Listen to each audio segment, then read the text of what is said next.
আমাদের 11টা টিমের প্রস্তাবনা পেয়েছি আমরা। এই 11টা টিমের মধ্যে যারা আমাদের অডিট টিম আছে, অডিট টিম দেখেছেন যারা ফাইন্যান্সিয়াল ইনস্ট্রুমেন্ট জমা দেননি তাদেরকে আমরা আজকে ইনভাইট করিনি, যেহেতু তারা একটা শর্ত ভঙ্গ করেছেন, মানে হলো they did not qualify at the first round. So যারা ফাইন্যান্সিয়াল ইনস্ট্রুমেন্ট দিয়েছেন তাদেরকে শুধু আমরা ইনভাইটেশন করেছি। করার পরে this is the first time in the BPL history that we discussed with them. তো আমরা কি ডিসকাস করলাম, আমরা মেইনলি 3টা বিষয় বুঝতে চেয়েছি। এটা তো আসলে একটা ইন্টারেক্টিভ, আপনারা কিন্তু প্লিজ ইন্টারভিউ এই কথাটা বলেন না, এটা একটা ইন্টারেক্টিভ ব্যাপার, কারণ দে আর আওয়ার পার্টনার। সো আমরা প্রথমে জানতে চেয়েছি যে তাদের কাছে তাদের ফাইন্যান্সিয়াল বিজনেস মডেলটা কী, মানে how they will manage the whole finance.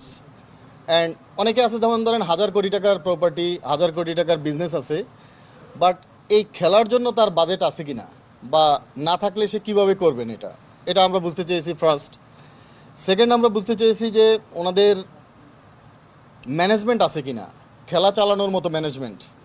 কারণ আপনি জানেন, আপনারা সবাই জানেন যে ম্যানেজমেন্টটা হলো সবচেয়ে ইম্পর্ট্যান্ট। যদি রাইট ম্যানেজমেন্ট না হয়, রাইট টিম তারা না আনতে পারেন, তাহলে স্পন্সরদেরকেও অ্যাট্রাক্ট করতে পারবে না, আর জিতা হারা তো পরের ব্যাপার। সো রাইট ম্যানেজমেন্ট আছে কি না, না থাকলে তারা ম্যানেজমেন্টটা কীভাবে আনবেন। থার্ড, আমরা বুঝতে চেয়েছি যে ওনাদের ক্রিকেটের সাথে টাইটা কি, সম্পর্কটা কি। তারা যে ধরেন টাকাও আছে, ম্যানেজমেন্টও আছে, অথবা কাউকে হায়ার করলো, but why they want a team. তারা তো অন্য কিছু করতে পারে, কেন এই টিমটা চাচ্ছেন, তাদের প্যাশনের জায়গাটা কত বড়, অথবা তারা কি খেলোয়াড় কিনা, তারা সংগঠক কিনা, বা তারা ক্লাব চালায় কিনা, একাডেমি আছে কিনা, কোনো না কোনোভাবে তারা টাই আপ কিনা। এবং এটার সাথে আরেকটা জিনিস আমরা জানতে চেয়েছি, যেমন ধরেন যে কেন আপনি ঢাকা চাচ্ছেন, কেন আপনি সিলেট চাচ্ছেন না, এটার কারণটা কি। আমরা আমরা আবার উদাহরণ দিয়েছি ওনাদেরকে, যেমন ধরেন শাহরুখ খান দিল্লির মানুষ, এখন থাকেন মুম্বাইতে, কিন্তু কলকাতা রাইডার্সের মালিক। তো সেই ওয়েতে আমরা বুঝতে চাচ্ছি যে আসলে যে যেটা চেয়েছেন সেটা ছাড়া অন্য কিছু সে পেলে নেবেন কি না, বা কেনই বা সে নিয়েছেন। টোটাল আমরা আসলে ওনাদের সাথে ইন্টারাক্টিভ একটা সেশন করেছি, so that we can understand যে তাদের আসলে টোটাল অবজেক্টিভটা কী। এর সাথে আমরা আরও 2টা কথা বলেছি, এই 3টা হলো জানতে চেয়েছি, আর 2টো হলো বোর্ড থেকে আমরা তাদেরকে সেটা যারা কোয়ালিফাই হবেন, ফাইনালি অ্যাওয়ার্ডেড হবেন, তাদেরকে আমরা দিব। যেমন ধরেন আমরা আগের দিনে বলেছি যে 2 কোটি টাকার যে ফাইন্যান্সিয়াল ইনস্ট্রুমেন্ট আমাদেরকে দেয়া লাগবে, এবং পরবর্তী 5 কার্যদিবসের মধ্যে প্রাইমারি অ্যাওয়ার্ডেড হলে 5 কার্যদিবসের মধ্যে সে আমাদেরকে 10 কোটি টাকার ব্যাংক গ্যারান্টি দিবেন।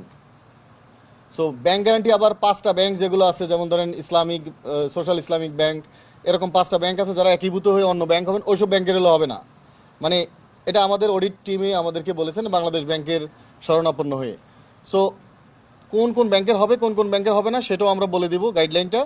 আমাদেরকে 10 কোটি টাকার ব্যাংক গ্যারান্টি দেওয়া লাগবে to save and protect the players, our board image and the whole aspects আর কি, খেলাটাকে। তো ওনারা ওইটাতে সম্মতি দিয়েছেন এবং তারা ইয়েস বলেছেন।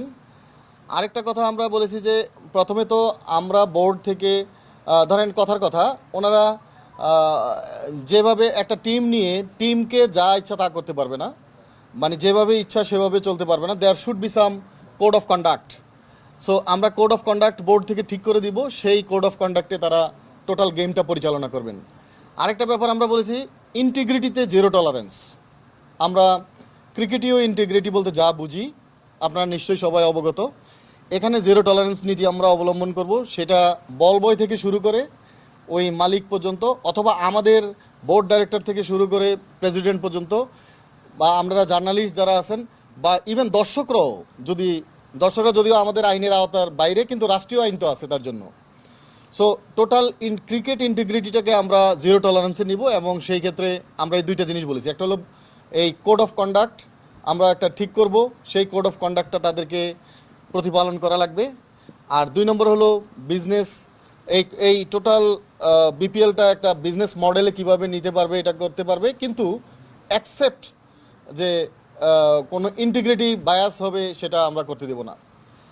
তাদেরকে আরও আমরা অবগত করেছি যে তাদের ফাইন্যান্সিয়াল স্ট্রেংথ জানার জন্য আমরা কি করেছি। আমাদের কাছে যে ডকুমেন্ট দিয়েছেন আমরা স্ব ব্যাংকে ওটা পাঠিয়েছি।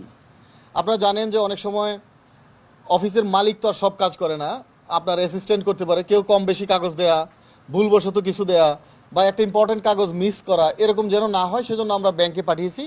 ব্যাংক আমাদেরকে ফিডব্যাক দিবেন, ফিডব্যাক দিলেই পরে আমরা ফাইনাল অ্যাওয়ার্ড করে দিব। এটা 2-3 তারিখের মধ্যেই ফাইনাল অ্যাওয়ার্ড করব আমরা, মানে প্রাইমারি অ্যাওয়ার্ড। তো এটা গেল একটা। আরেকটা হলো আমরা তাদেরকে বলেছি আমাদের ইন্টিগ্রিটি তাদের চেক করার জন্য প্রাইমারিলি যে টিমের ওনার্স এবং কোম্পানি তাদের ইন্টিগ্রিটি কোনো ইস্যু আছে কিনা, এই জন্য আমরা আইসিসিকে লিখেছি। আইসিসি থেকে আমাদেরকে ফিডব্যাক দিচ্ছেন। আরেকটা হলো আমরা এই দেশের citizen, we are the son of the soil. তো এখানে এই দেশ বিরোধী বা এই রাষ্ট্রবিরোধী সরকার বিরোধী কোনো কাজের সাথে এই ওনাররা কেউ জড়িত কিনা বা কোনো অসুবিধা আছে কিনা, এই জন্য আমরা সরকারের স্ব ডিপার্টমেন্টে বিশেষ করে স্পেশাল ব্রাঞ্চকে আমরা চিঠি দিয়েছি অলরেডি, যে সেই ক্ষেত্রে তারা নির্দেশনা দিবেন বা আমাদেরকে পরামর্শ দিবেন কি করা যায়। তো আপনারা জানেন যে টোটাল ব্যাপারটা 2-3 দিন সময়